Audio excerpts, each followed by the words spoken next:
Hello, everybody, and welcome to the Grace, Peace, and Balance radio show by Gabi Abdelgadir. This is episode 92, and I have got an incredible lady for you today. Her name is Marianne Padjan, and I will read you her bio, and I will also be posting her bio and her social media and contact links in case anybody wants to get in touch with her on Podbean as well as on YouTube. So Marianne finds people fascinating and is passionate about empowering and inspiring them. The learning part for her never ends, as she has been taking courses, has a variety of coaches for the past 30 plus years. She is a self-proclaimed course junkie. That sounds like me too, eh?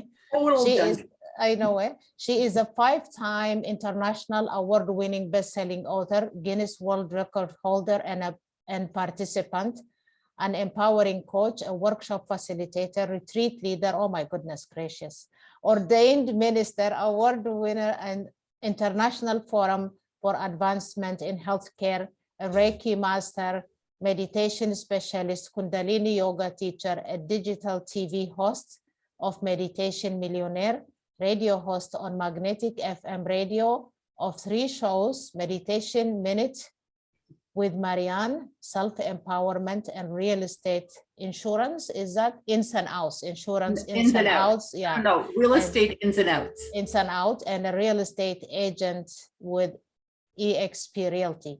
Yes. Definitely an eclectic variety that keeps her busy. Oh my God, I'm just getting exhausted reading all this. You do all that? Oh my goodness, Marianne. I do. I know that it just took me off guard. The Reiki, I'm huge about Reiki, but I never really took the course, and I'm huge into meditation. Then Kundalini Yoga, oh my goodness. Marianne has impacted many lives, both professionally as well as personally. She has guided them from divorce to marriage, as well as from bankruptcy to millionaires. She enjoys engaging people in their own growth so they find their power again and thrive. As the CEO, Chief Empowerment Officer of Empowered Voice Publishing / Coaching, Marianne will help you recognize your greatness, find your authenticity, and help you achieve your dreams. Oh my goodness gracious, welcome. So honored to have you. I know it. Show's over. Show is over. I know, seriously, I got exhausted like reading all this. I just printed it. I should have read it before, I just printed it anyway. Yeah. So welcome to my podcast. Thank you. Thank you for having me. I know. I mean, this is going to be so much fun. I know it's an incredibly eclectic variety. I mean, come on. How often do you get a Reiki Master to be a real estate agent? I know. My God, a real estate agent, and then you're a radio host, and you're like a meditation facilitator. Oh my goodness gracious. Okay, I'm getting exhausted. Let's get started with this. Okay, obviously, I know. So you obviously have a very happy outlook to life. I could see it in your face. You have a very infectious smile. I love that. Tell me a little bit about yourself, like growing up and where you live, just a little bit before we get to the business side of conversation. Well, I was actually born in Europe. I was born in Croatia. Okay. And I was 6 years old when I came to Canada. And I didn't speak a word of English. And right away, we arrived, I had just started school over there. So I was there for 3 weeks. So it was end of September when we came. It was September 30th, actually. And the next day I had to go to school, basically. You had to. Yeah, this was like 50. Okay, so I'm 59 now. I was 6, so 53 years ago, right? Yeah. Can I just ask a question? Was Croatia part of Yugoslavia? It was. It was part of Yugoslavia. Yeah. Okay. Yeah, not anymore, but yeah, it was. Yeah, I know. It's a beautiful country. I mean, if anyone wants to come to visit, I mean, the beaches are stunning and gorgeous, right? How far is it from Zagreb and Ljubljana? Because I have been to those places.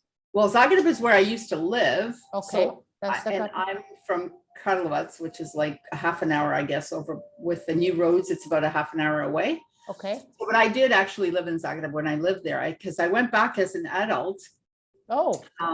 I went back as an adult, and I went to university for a year, and I was a foreign student, which really just meant I partied an awful lot. And I did go to some classes. It was fun. It was good. I did my little tests and exams and whatever. So I did what I was supposed to do for the year, but I certainly had a lot of fun. Let me tell you, Europeans know how to.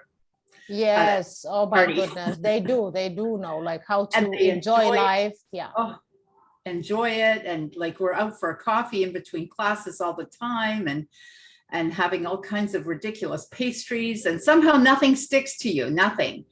Like, it's a different lifestyle. Oh, yeah. The air is different, right? The mountains are gorgeous. So therefore, like, the dairy products, the food, everything is so much better, right? Yeah. And we went a little bit off topic here, but Bled, have you been to Bled?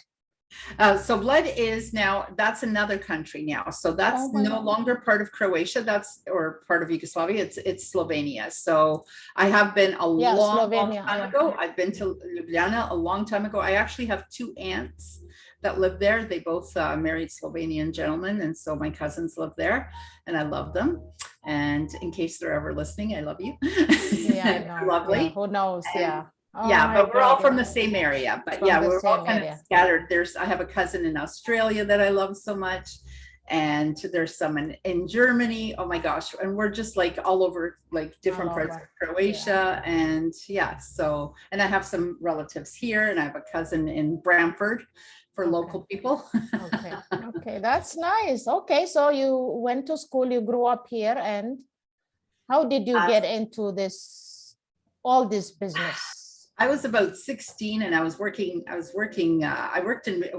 I started working when I was about 13 with my mom. And because I don't know, I always had like so much energy. I always wanted to do stuff and get money and have my own money. Like, my dad was very strict. I mean, like most immigrant parents, the budget was always tight, right? And my parents, God bless them, they're lovely people. They did what they could, and I think they did very well with what they had. Unfortunately for them, they both ended up with dementia in the end, and I had to take care of them, and I'm an only child, so it was myself, and then they had to go into nursing homes because dementia is hard. Like, I couldn't possibly take care of them. Like, I wouldn't be able to work and do all that, and I have to work. So but yeah, no, they worked really hard, and they did what they could. But money was always tight, and I could never, and I always wanted things. I like things, I'm a girl. I like expensive things. I don't like cheap stuff. So I always started working with my mom, and then I was 16, and I was working in a store, and I was somewhere downtown, and there was a yoga studio, and I started going to yoga and meditation at 16. I was 16, and I wish I don't know if I still have that book. I should check. I think I probably gave it away to someone or lent it to them and then never saw it again. But there was a book called The Power of the Subconscious Mind. And I was 16 years old, and I was reading this, and I remember my friend, how you have the girls come into your bedroom and help. Was that by Dr. Joe Dispenza? I don't think it was Dr. Joe Dispenza. It was someone else. It was another doctor, I believe. I can't remember the name of the author, but that was one of my first books. And then I was in, like, we were in my bedroom, and my friend's over there, and she's like, trying to help me pick out what I'm going to wear because we're going out. And so she looks at this book, and she goes, she goes, are you reading this Power of the Subconscious Mind? And I said, oh yeah. I go, that was because I was embarrassed to say I was at 16. Who reads that kind of stuff at 16? So I was like, yeah, it's a school project. I have to do it for some book report. So, and she's like, book report on that? She goes, we didn't get that because we all went to school together, right? Oh my goodness. Like, in my class, he gave us this choice, whatever, right? So, and that was it. I was hooked from there on in when I found out that the mind could do this, and you could control yourself with the mind, and you don't have to feel the way you feel. And so I was like, wow, this is fascinating. And my dad, again, God bless him, but he's Eastern European. He didn't know any better, and he was quite an abusive man. Like, he was, there was some physical abuse. There was Well, those days it was not called abuse. It was discipline, right? It was regular stuff, but he was like, there was like hitting, spanking. Oh my God, spanking was, yeah, like he would totally hit. So I was just like, oh, I got to remove myself from this, right? So you kind of go into your own little cocoon and try to figure things out, and why is this happening?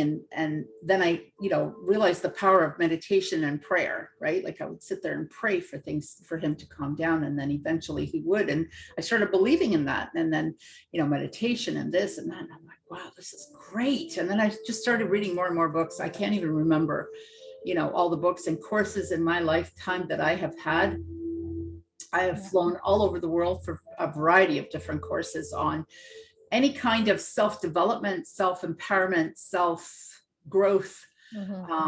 Tony Robbins, my best friend, and not just him, like there's so many, Marianne Williamson, who Oprah, I love Oprah. Like, I mean, there's so many, Dr. Joe Dispenza, he's one of them.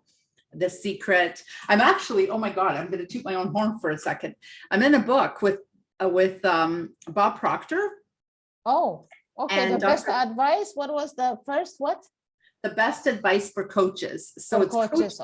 Okay. When did he publish that? This was just maybe 2 months ago. It came out. Oh, okay. Yeah. So it's I haven't seen it. It's Bob Proctor and Dr. John DeMartini and Douglas Vermeeren. So I think this was put together by Douglas Vermeeren. Nice. Yeah, so that's nice. When The Secret came out, I think I sat and watched it like 11 times in 1 week. I watched it more than you, like double that time. In that short amount of time, I'm going, oh my God, this is the best thing ever. And to be in a book with them, I mean, many years later, obviously I was very young when I saw The Secret, and now to be in a book with one of them is just phenomenal, right? I know. And so that's kind of how it started. And then I went when I was in Europe going to university, I read this article on Linus Pauling, and he had won an award for chemistry for his discoveries on vitamin C. He also had a Nobel Peace Prize as well. So he was fascinating. And so he talked about vitamin C, and I thought, wow, you could do all this with vitamins. Like, this is great. The healing power of vitamins. And then I got into Reiki and energy healing and massage. And then I was an esthetician. So I had a spa, I had my own spa, and I learned Reiki early on. I've been a Reiki master for maybe, it's hard to say, let's say roughly 35 years.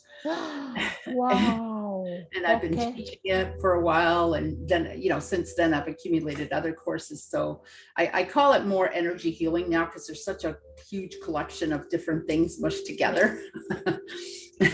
But I do still teach Reiki, just because it's such a great beginning tool. It really is. People feel comfortable around it. It's not creepy and scary. And then, to cut to the chase, the longer chase, I started doing, when COVID kind of came around, I started to notice that, anxiety levels, most of my clients for coaching were like huge anxiety coming out of people. I'm like, wow, this is really weird. Okay, maybe because people are, at home, everyone's scared, nobody knows what's happening, blah, blah, blah. So I started posting a 1-minute meditation, because meditation can be scary for people, because it's like, oh, I don't know what that is. Is that a religion? Is that this? And I'm like, no, it's not. But, people don't know, right? So I started coming on Facebook and putting together like a 1-minute meditation. So the grand total of the video would be anywhere from 1.5 minutes to 2 minutes, sometimes 3 if I'm really chatty that day about something. And I'd be like, yeah, let's do 1 minute. Anyone can do anything for 1 minute, right? So I thought, okay, let's start with a different breath work. And I started getting all these comments like, oh, thank you so much, please do it again, blah, blah, blah. And I'm like, yay, people are benefiting from this, let's go. We had some good views and good comments. And then one day, quite a few months into it, I had a gentleman say, thank you so much for doing this. And he private messaged me and he said, you have no idea what I was going through. And he goes, today was the day that I was gonna I've been suicidal for a while, and today was the day. And when I did your meditation, that kind of put things a little bit into perspective. So thank you so much for posting. And I'm like, oh, Thank you for posting. Are you kidding? Thank you for honoring me for letting that, you know, stop you or give you some strength so that you can see that there's something, you know, better past that moment of fear and whatever else is going on. So I thought to myself, my job is done here. Like if I saved one life with this, that's fantastic. Yeah. So you continued doing it, or did you? I continued doing it until I created a book out of it. And now I have a book on meditation called Meditation Minute with Marianne. Oh, that is so cool. Yeah. So this just, we just launched this about a month and a bit ago. So this was last week. This was about a month and a bit ago. And then this Which one was the latest book that Tammy is on? This is the latest one. This is the one, my friend Tammy Williams. Tammy, I love you. I love her too. Self-empowerment reset. Yeah. Beautiful. Hang on, where's Tammy's? Hang on, I gotta find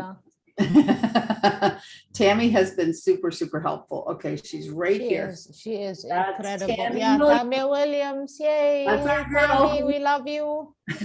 That's our girl who introduced us. I know. So that's the next book is going to be like this with pictures on it, and it's going to be on healthy living.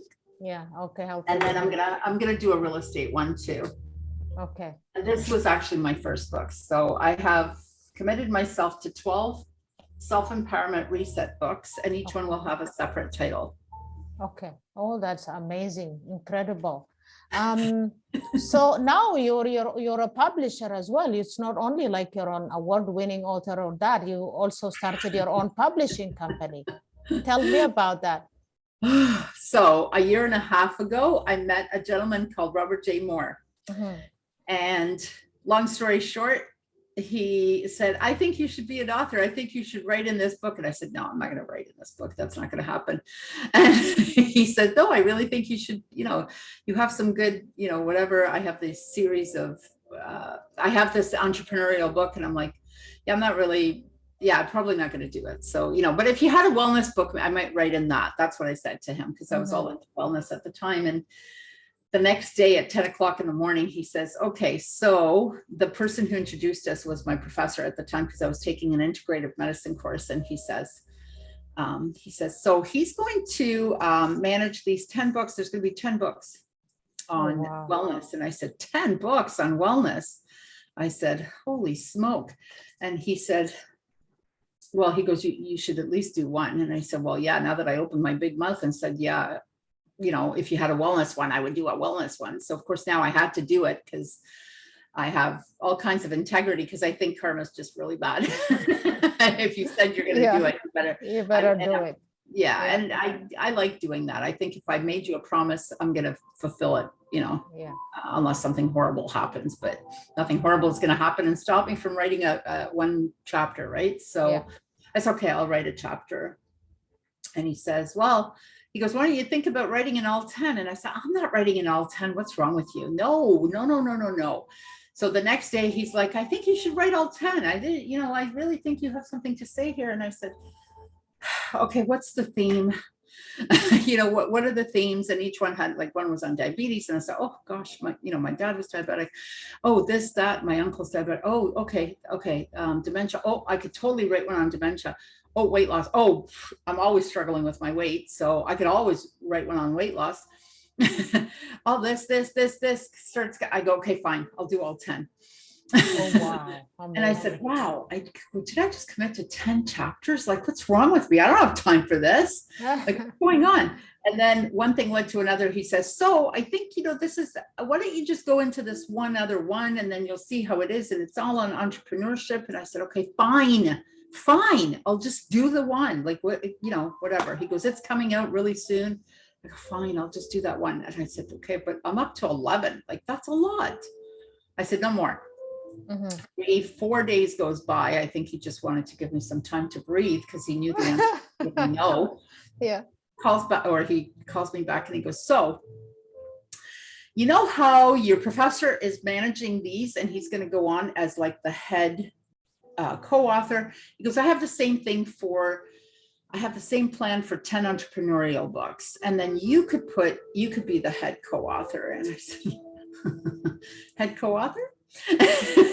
So now I'm a week into this, not even a week, like 5 days into this. I haven't even finished my first chapter, barely. I'm working on it, but I'm thinking, wow, I'm really scared of this. And he's got me now committed to 21 chapters. And I said, 21 chapters, it's going to take me a long time to do. Like, how long do I have for this? Like, I don't have this kind of time. I need to sleep at night. And he says, no, but he goes, 21 chapters is a book. And I said, oh, you sly little devil, you. So yeah, so we and I still haven't finished some of those. So some of those are still available. He's got them at like rock bottom COVID prices.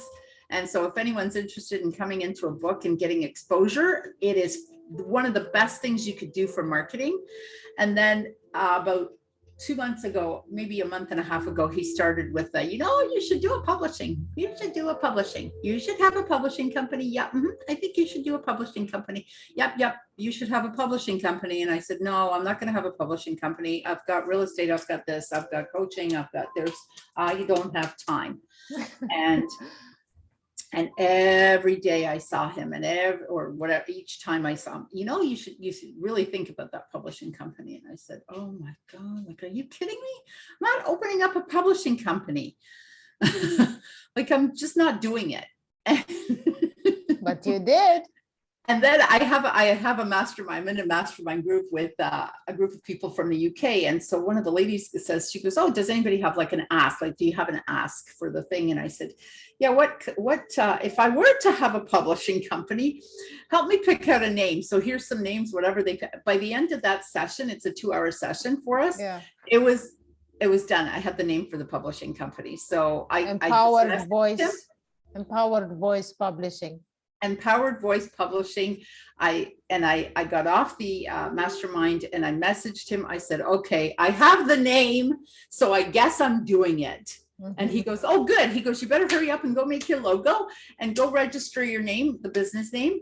So for international people, I'm in Canada, so just outside of Toronto and Mississauga. So we have to follow like Ontario, Canada rules. So we have to, so I went in there, I got the business name, I got this, I got that. I'm like, oh, I'm doing this. And then I didn't sleep the whole night. I was freaking out. Oh. And then you did your first book, the book that you just did. That was in your own self-empowerment reset. So that's your own, publishing company. We were just finishing this one up, and he goes, "Oh, you'll have your first book in your publishing company. You got to make it into a bestseller." So we practically killed myself to try to get that done. And so fast it became an international bestseller. Like, I think it was within the same day since the night before I loaded it up onto Facebook, and by the next morning we were already bestseller. We were already bestseller in Canada. So less than, I don't even think it was 12 hours. I don't even know. We were already bestseller in Canada. And then by that evening, we think it was by the evening because sometimes it doesn't show. And so it takes anyways, time. the next morning that was it. Now we're congratulations again, amazing. And when it was posted, I was the first one to purchase. So yeah, I take credit for that as well. Thank you. You're welcome. So so talk to me about your brokerages. Did you change any brokerage or? Yes. So I've been in real estate. It's coming up to about 10 years. Okay. And actually one of my radio shows, because I'm going to have 3 radio shows, is going to be real estate ins and outs. And so we're going to be talking about a variety of different things about real estate. And so today we were doing an intro on it. So I started with a small brokerage that's no longer around. It was called Bayshore. It was very high end. And then I went to iPro for our local people. And I love iPro. It was a great company, great broker, great owners, great everything.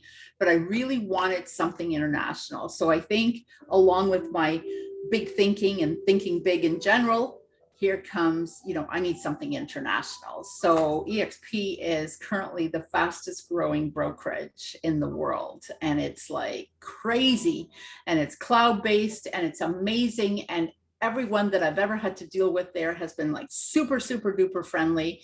We have shares. We're actually partners. I'm actually, I noticed I didn't fix this. I actually wanted to change when you said real estate agent with EXP.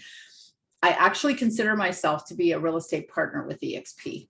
Okay. Because people are listening, they will know. Yeah. Okay. Right. We have shares. We purchase shares. I purchase shares after with every closing, with every deal that I do, a percentage of my salary goes for automatic purchasing shares, and we're on NASDAQ. We're publicly traded, and it's EXPI is the EXPI. Okay. Yeah. So I'm not a big share person. I tried that once. I didn't do well, but with EXP, I feel confident. Okay. Yeah. Cool. A year and a half ago, it was about $9 a share. Now it's up to 48. And I think it might even be in the 50s, but don't quote me. I know that 48 was the last one that I looked at. So. Okay, cool.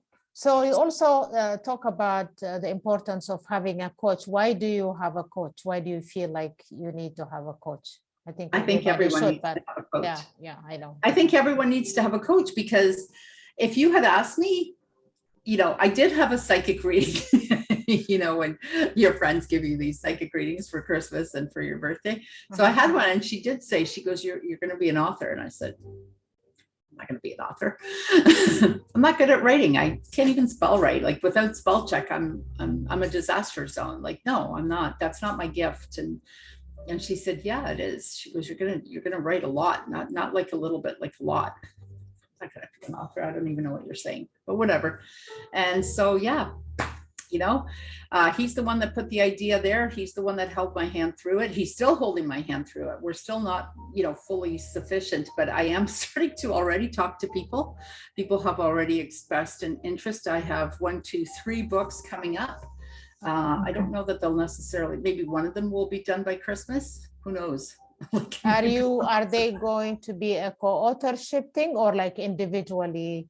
Both. So one is individual. And so the reason I'm doing that one is like quickly and now is because it's for empowering young adults. So I've coupled up with, there's a director of youth programs for the European Union. And so it's a European Union, and then a little bit outside of the European Union, they have programs for youth and how to help them become entrepreneurs. And they've got a variety of programs. And then they've got a variety of different companies that offer discounts, and then they help to support. So I'm going to be one of those people. Oh my goodness, you're so busy. So you believe, like I do believe, like everybody needs a coach, because no matter how good you are, you need somebody to talk to whenever you're like, you're not sure, or like you need guidance. You still need that one person. So yeah, what's next for you now? I can't even say what's next, because today was the day that we actually talked about something else in one of my very short sessions, and I actually have to call him back only because I was on a few podcasts today. So the next thing I can't even, I'm not going to talk about it yet, because it's not 100%. I probably will happen. I just need to wrap my head around it and then sort of make the announcement. But it would be in a partnership anyways. Yeah, so okay, maybe you can share it when we get together. Yeah, we're going to do a part 2 of this one. This conversation is on self-love is the foundation. So describe self-love for me, for everybody who is listening. Yeah. So self-love to me is the most important thing that anyone could do for themselves. Yeah. You could love your children, you could love your husband or your wife, your spouse, your family members, your parents, obviously. Of course, we love all these people, of course. But when you're centered in self-love and you have confidence in yourself and trust, these are all the things I believe that come with good self-love. When you have that, there really is nothing you can't do, nothing. And this is why I feel I need, and everyone needs, a coach. So someone who's going to help you on the days where you just maybe have, taken it down a notch on the ladder of self-love, and you're kind of not feeling your best, you have someone to help lift you up, to help support you.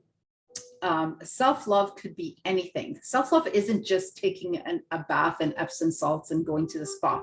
That's part of it for sure. Self-love is creating boundaries.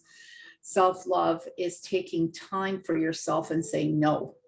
So no was a word I had to learn. That was me too. Very difficult. That was not a natural behavior for me. And I'm going to tell you, I teach self-love, and I've been teaching it. I used to teach a class. I don't know if I'll keep that name for something. Maybe I'll keep it. So it was called I'm a Pretty Princess. And the reason I called it that was because we were on our way to a wedding in Rhode Island. So it was a 10-hour long ride. And the driver, a friend of ours, was saying, he goes, I bet you can't say I'm a pretty princess without, he goes, I met this girl and she couldn't say it. And I'm like, why wouldn't people be able to say it? It's just a word, like it's nothing, it's a phrase. Like, what do you mean you can't say it? So I'm sitting in the back seat with my friend, we're chatting, and he's, comes up with this, and he goes, say, I'm a pretty princess. And I go, I'm a pretty princess. It's kind of tacky, but okay, whatever. And then she couldn't say it. Oh. And so we didn't really make a big deal out of it. We just kind of skipped over it and got on to the next subject. And then when we got there, she had said to me in the ladies' room, she said, when he said whatever, I couldn't say it. I actually couldn't say the words. She goes, but I can now. So she kind of sort of got over it. But I was like, what do you mean? There's people out there who actually can't say it? Like, that's fascinating. Like, wow. Okay. So then I thought, I'm going to put a class together. And so one of the things that we did in the classroom was we had, I would get I had a pink mirror, right? I don't know how, and you have to look at yourself in the mirror. And then I would go to the dollar store and I would get those crowns, the little crowns that they have. So they would all wear a crown and then look at themselves and they go, there was people who couldn't say it. There was women who couldn't say, because it was all for women, obviously. I'm not going to have guys say I'm a pretty princess, unless he wants to, which is fine. But so I'm a pretty princess. And then there was one, I said, okay, a friend of mine asked me to do a short little dialogue or some sort of presentation at her retreat that she was doing. And I said, okay, I'll do this and I'll do that mirror thing. And it was like, I was only given like 45 minutes or an hour. So I brought everyone up. There was about 21 of us at the retreat, and I said, okay, everybody has to say, I'm a pretty princess 21 times. And they couldn't. By the time they got to like the 7, 8, 9, 10, they were crying. That's only if they could say it. And there was very few that could say it at all. And I thought, wow, this is a really big deal. Let's do this. Don't forget, it could also be maybe someone in their life didn't make them feel good. Oh, no, you have to have confidence in yourself for you to be able to say that. Right. I think it is lack of your power back, right? Yeah, exactly. Taking it. That's a great class. Oh my goodness. Yeah, so I would have had a lot of fun in those kind of classes. All my classes are fun. I believe that everything, any kind of class that I have, no matter what it's about, has to have some humor. We have to laugh, because I think with humor, you're going to remember it easier. Yes. And longer. 100%. Oh my God, I love you. Oh my God, you're incredible. I love you too. Oh my goodness, I love that. Yeah, crying and laughing is the same energy. Crying and laughing is the same. So I would rather have fun. So I would rather make it funny. Yeah. Yeah, I could be crying. You could say something silly to me. I could still stop crying and start laughing at the same time. I'm a crier. Like, you tell me something sad, I will cry. You surprise me with something beautiful, I will cry. Somebody dies, I cry. Like, I'm like that. But I am also ready for a good laugh anytime. I think I would have been there a long time ago if I wasn't like into sense of humor. I would have, like, with the life, the ups and downs, the struggles, the challenges of life. Oh my God, I would have been gone a long time ago. Thank goodness to meditation. Thank goodness to prayer. Thank goodness to people like you and Tammy and everybody else in our network. And thank goodness to to just having fun, like, you know, having a good laugh. Yeah. So self-love is the foundation, is the title of this. We're going to have a part 2, but I think we're over time, but I have 2 questions to ask you before we go. Okay. So my question, this I ask every guest in my show. If you had to visit one country before you die, what country would it be? Oh, that's so cute, because I ask a similar question. Oh, you do? In my podcast, yes, I have. What, you know, if anyway, it's which country would I most like to visit that I haven't already? Probably. Yeah, it has to be something that you haven't. I would probably have to go with something that I haven't yet. So it's a tough call for me, because I have yet to go to Bali, and I really want to go, and I really want to go to New Zealand and Australia. So I know one of the 3. You gotta choose one of the 3. Can I just go on a little quick tour? They're all very close to each other. They're not. Oh my God. Geez, you know, and I don't know which one I'm more fascinated by. But Bali, maybe Bali, because that's actually probably going to be my next retreat, my next international. Once I get back into doing international retreats again, it'll be Bali. If I had to pick and choose a place where I've already been, then Hawaii, hands down. Hawaii, okay, cool. So you had said New Zealand, and what was the third one? Australia. Oh, never mind Australia right now. Forget about it. Like, you know what's going on there, right? Like, so no Australia right now. New Zealand, yes, apparently. Like, I have worked in the Middle East with some people from New Zealand. Oh my God, they are so much fun, Marianne. They are so loving and caring and simple. So I would love to go to New Zealand as well. So so that is amazing. Then there's the Cook Islands, then there's Fiji, then there's Tahiti. Oh my, don't get me started, right? Don't get me started right now. Seychelles. Oh my goodness, I know, eh? And so one more question. If you have to fulfill one dream before you die, one dream that you haven't fulfilled yet, but you would love to fulfill it before you die, what would it be? Oh gosh, I have already fulfilled so many. Yeah. Ooh, but if there is one that you still would love to fulfill before you die. Gosh, and there's a few of those too. So doing a TED Talk is one, but I actually feel like I'm going to do a TED Talk. That's easy for you. Like that's not a big deal. Yeah. So that's not a big deal. I'm thinking like something difficult. Yeah. Something like you don't have time for right now. Like you're way too busy doing all these, God knows, like all these things.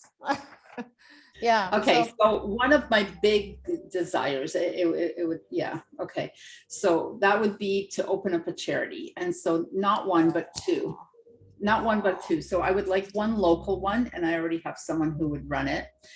And I have another one. So I'm super passionate about water and bringing clean water to countries, especially third world countries. I'm also super passionate about children and women. And so, you know, not that I don't love men, I do, of course, love men a lot, actually. And so just anything to do with children, you know, some sort of orphanages or some sort of homes for, I have a bit of a soft spot for teenagers, and because I just sort of have sort of recently plugged into this, that, you know, let's say teenagers without parents and whatnot can stay at a home, and then when they're 18 they have to leave, and I'm thinking, well, what happens when they're 18? How about we give them a spot, because they don't know anything yet, right? That is, you just gave me so I think that is an incredible wish. You just gave me goosebumps. So there's probably more than one charity, and there's probably about 4 of them, or non-for-profit. It could be, you know, coupled up with someone. Like, I've only looked into it briefly. And again, you're absolutely right. It was, the key was when you said, oh, something you just don't have time for right now.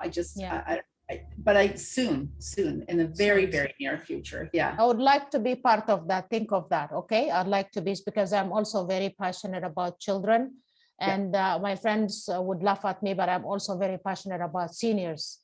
Yes. Those people 70 and above, like there are so many of them, so lonely out there. It's not, I used to volunteer at one time, and they would break your heart. They are so alone. so lonely. So this is something that I would like to also, once time allows, like I would like to continue doing, at least like, you know, visiting, reading for them, taking them out for a drive or like anything like that. Just they're so lonely. And some of them, they have kids and they don't visit them. Oh, I know. I had both my parents, like I said, ended up in the nursing home, and we had a lot of people in both nursing homes. One was in Toronto, one was here in Mississauga, and both of them, you know, had a lot of people. Like, people get scared of dementia, right? Like, this was the dementia unit, so I don't know about the other units. And people get scared of dementia, and they're like, "Oh, I don't want to go visit. They, like, it breaks my heart. They don't recognize me." And for me, it was like, yeah, it breaks my heart they don't recognize me, but I actually believe that they recognize the energy, because I could tell by the way that they would react. If you pay attention, they actually know that you're there, and they know that you're someone. They might not know exactly who you are, but they know that it's someone that they love and loves them, and close to them. Feel the energy. They're like little kids, right? Yeah. And so, yeah, that would be closer to my local charity, because I have. It would actually, this particular charity does involve people sort of going into homes for people and helping them out. Yeah, especially those who, there are a lot who don't have children, or their children are abroad, you know, to take care of them. They don't check on them. Some the stories that I heard, oh my goodness. About some of them. That, and children are like, I only have one child, like one son. He's 21 now, but I just love children. I worked for UNICEF for 4 years, and I think it was the most satisfying job that I ever had. Right? Because you talk about clean water. That is what we used to travel, like with the small helicopters from one city. I used to organize meetings and travel and things like that. And I used to travel in those little helicopters. Oh my God, it was the most satisfying, but I had to move countries. So that's when I quit. But so that is that. So that is beautiful. Oh my goodness. I could talk to you like for 3 hours, but I gotta go. We gotta go. And I know you're a very busy woman as well. Thank you so much. This was my pleasure. Yeah, same. It was fun. It was informative, and I still have to reread your bio, because I almost fainted reading it. Oh my goodness. I thought I was like all it, like doing this, doing that. Like when I reading your bio, like me, like I'm zero, like nothing. Anyway, so that is incredible. We're gonna do part 2 of this. And what are we gonna call it again? The part 2 is gonna be about? I think the part 2 we said it was going to be called "The Perfect Time Is Now," because that's for all my procrastinator people. Yes, so that is it. So part 2 will be coming very soon, everybody. I will be posting her social media links, her contact links. So get in touch with her. This is her book. Pick up a copy. And The Perfect Time Is Now. Yeah, The Perfect Time Is Now. Yeah, grab a copy of this book, and amazing people are in the book as well. Like, you know, and get in touch with her, whatever it is. Thank you so much for purchasing it. And I will autograph it for you happily once we hook up in person. I know we're here, because Mississauga is just an hour from here. So maybe not 45 minutes. Where are you again? I'm in Toronto, like in Toronto, North York.